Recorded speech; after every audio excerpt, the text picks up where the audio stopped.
صرف علی، صرف علی. اور وہ ادھر کون ہے؟ کہا جاتا ہے، روایات میں ملتا ہے کہ اس کی ماں نے بھی یہ کہا تھا، بیٹا تو عرب کے ہر کسی کو پچھاڑ سکتا ہے، عرب کے بڑے سے بڑے بہادر کو پچھاڑ سکتا ہے، لیکن کبھی زندگی میں سب سے لڑ لینا، لیکن فاطمہ کے لال سے کبھی مت لینا. اسی روایت کو جناب عبدالحق محدث دہلوی اور عبدالعزیز محدث دہلوی نے لکھا. جب آپ نے آپ کی ولادت کو لکھا ہے امام مولانا متقیان کی، کہا کہ دنیا کی تمام عورتیں قاصر ہیں. عبدالحق محدث دہلوی کا جملہ ہے، کہا دنیا کی تمام عورتیں قاصر ہیں کہ وہ علی جیسا بیٹا پیدا کر سکے، علی جیسا بیٹا پیدا کر سکے. عزیزان محترم، کون ہے علی؟ طاقت کا اندازہ لگائیے. ادھر وہ جو عرب کا سب سے بڑا بہادر، سب سے بڑا پہلوان ہے. مولا آج اس سے ملنے کے لیے گئے ہیں نا، آج اس کی خیر نہیں ہے. صحابہ کرام رضوان اللہ تعالی عنہم اجمعین، رسول کے تمام صحابہ ہمارے لیے باعث بخشش ہیں، باعث عزت ہے. تمام صحابہ، اور ہم تمام صحابہ کرام کی جوتیوں کے لگی ہوئی خاک کو اپنی آنکھ کا سرما بنانا چاہتے ہیں. ہمیں صحابہ کرام کی ہم اسی طریقے سے عزت کرتے ہیں جس طرح ہمیں رسول نے کہا یہ میرے ساتھی ہیں، انہوں نے میرا سہیوگ کیا، انہوں نے مجھے جنگ میں سہیوگ کیا، انہوں نے مجھے گھر میں سہیوگ کیا، انہوں نے مجھے سونے میں سہیوگ کیا، انہوں نے مسجد میں سہیوگ کیا. جس نے رسول کا سہیوگ کیا، رسول نے بتایا. کیوں؟ رسول قرآن کے ایک حرف کے خلاف بھی نہیں جا سکتے.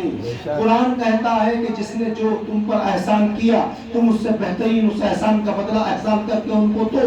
اب جس صحابی نے رسول پر احسان کیا، رسول بتا رہے ہیں سلمان نے یہ کیا، قمبر نے یہ کیا، مقداد نے، سب کا رسول نے بتایا. اور عزیزان محترم، میں یہ نہیں کہتا ہوں، ہمیشہ کہتا ہوں میری بات کو مت مانو.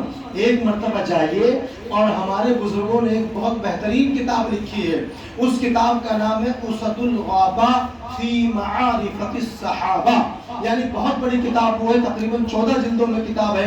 اس میں تمام صحابہ کرام کے کارنامے موجود ہیں، جنہوں نے جو کیا، جو کیا، سب اس میں لکھا گیا ہے. آپ کیوں کسی مولوی کی بات کو مانتے؟ کیوں آپ ہماری بات کو مانتے ہیں؟ کیوں آپ کسی پیر کی بات کو مانتے ہیں؟ اللہ نے آپ کو عقل دی ہے، آنکھیں دی ہے، دولت دی ہے. آپ اس دولت کا بیجا استعمال نہ کر کے آپ کتابوں پر خرچ کیجئے، کتابیں خرید کر کے لائیے. آپ اپنے گھروں میں ایک قرآن کا ترجمہ رکھیے. جس مسلک سے آپ ہیں اس مسلک کا ترجمہ رکھیے.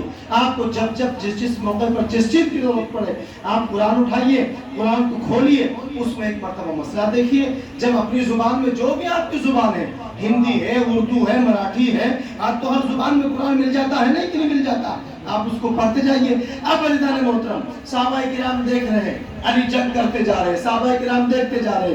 یہاں اللہ کے محبوب نے اپنے سر کو سجدے میں رکھا. ادھر اللہ نے عرش معلی پر توجہ تمام فرشتوں کو اکٹھا کیا، اور فرشتوں کو اکٹھا کرنے کے بعد کہا آج ہم تمہیں مبارکباد دینے والے ہیں. آج اپنے چہروں کو، اپنے لباسوں کو، اپنے اماموں کو اچھے طریقے سے سنوار لیجیے. آج ہم تمہیں اس کی مبارکباد دیں گے کہ جو دنیا میں زمین پر اس سے بڑھ کر کے کوئی طاقتور نہیں ہے، آسمان پر اس سے بڑھ کر کے کوئی طاقتور نہیں ہے. پڑھیے شبلی نعمانی کو ساری باتیں انہوں نے لکھی ہے.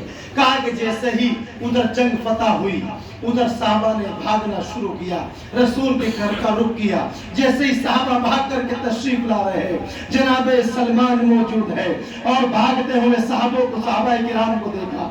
آج پہلی بار تھوڑی بھاگے ہیں، آج سے پہلے بھی بھاگے. بھاگنے کا انداز الگ الگ ہوتا ہے. جب کوئی بندہ کسی سے ڈر کے بھاگتا ہے تو چہرہ اترا ہوا ہوتا ہے، اور جب کچھ لینے کے لیے بھاگتا ہے تو چہرہ کھلا ہوا ہوتا ہے. سلمان نے بس یہی دیکھا کہ صحابہ کرام بھاگ کر آ رہے، بڑی خوشی کے ساتھ بھاگ کر آ رہے. رسول کے قریب گئے، یا رسول اللہ، ابن عبداللہ، آپ کو مبارک ہو، ابو طالب کے بیٹے نے جنگ فتح کر لی. رسول نے سر اٹھایا، کہا سلمان تم نے سب سے پہلے مبارکباد دی ہے، تمہیں جنت مبارک ہو، اور ہماری مبارکباد.